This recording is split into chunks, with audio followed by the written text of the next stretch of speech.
अस्सलाम वालेकुम। उम्मीद है आप सब खैर खैरियत से होंगे। आज मैं बनाऊंगी बहुत ही मज़े की काले मसूर की दाल। ये बहुत ही आसान तरीके से बनती है। आप इसे रोटी पराठे के साथ खा सकते हैं, बहुत ही टेस्टी रहती है।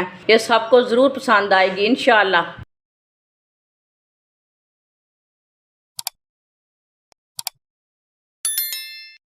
एक पाव मैंने मसूर की दाल ली है। इसे मैंने अच्छी तरह साफ करके धो लिया है। 2-3 बार इसे पानी में धो लेना। दाल डाल लेंगे, 3 गिलास पानी डाल लेंगे। ये मैंने स्टील के गिलास से पानी लिया है।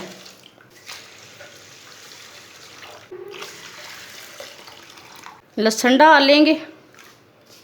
लहसुन मैंने साबुत डाला है। एक बारीक कटा हुआ टमाटर डाल लेंगे। बारीक कटी हुई 3 सब्ज़ मिर्च डाल लेंगे। आधी चमची साबुत धनिया, आधी चमची साबुत ज़ीरा, आधा चम्मच नमक डाल लेंगे। नमक अपनी ज़रूरत के हिसाब से डाल सकते हैं। आधा चम्मच पिसी हुई लाल मिर्च डाल लेंगे। आधा चम्मच हल्दी पाउडर डाल लेंगे। 2 चम्मच ऑयल डाल लेंगे। सब चीज़ों को अच्छी तरह मिक्स कर लेंगे। अब पानी को उबाल आने तक ऐसे ही छोड़ देते हैं। पानी को उबाल आ चुका है। अब चूल्हे की आंच को ना बिल्कुल हल्की कर देंगे। आधे घंटे के लिए ढक्कन लगा देंगे। साबुत मसूर की दाल आधे घंटे से पहले नहीं पकती। 30 मिनट हो चुके हैं। ढक्कन उतार लेंगे। आप दे सकते हैं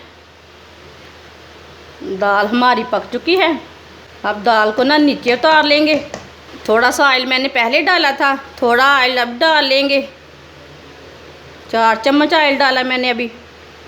बारीक कटा हुआ प्याज डाल लेंगे। प्याज को ना ब्राउन कर लेंगे। सुर्ख लाल मिर्च डाल लेंगे, इसे भी साथ में ब्राउन होने देंगे। प्याज हमारा ब्राउन हो चुका है।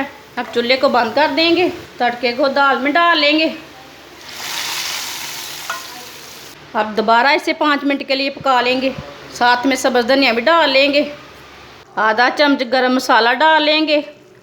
मिक्स कर लेंगे। आप दाल को प्रेशर में भी पका सकते हैं। जिसको प्रेशर में 15 मिनट के लिए पका लेना, प्रेशर में पकाना चाहते हो तो आप ज़रूर इस तरीके से लाजमी बना के देखें। इस तरीके से दाल बहुत ही मज़े की बनती है।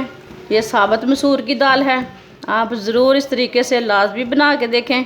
आप दे सकते हैं। 5 मिनट तक मैंने पका लिया है। माशाल्लाह आप दे सकते हैं। काले मसूर की दाल हमारी तैयार हो चुकी है। ये बहुत ही मज़े की बनी है।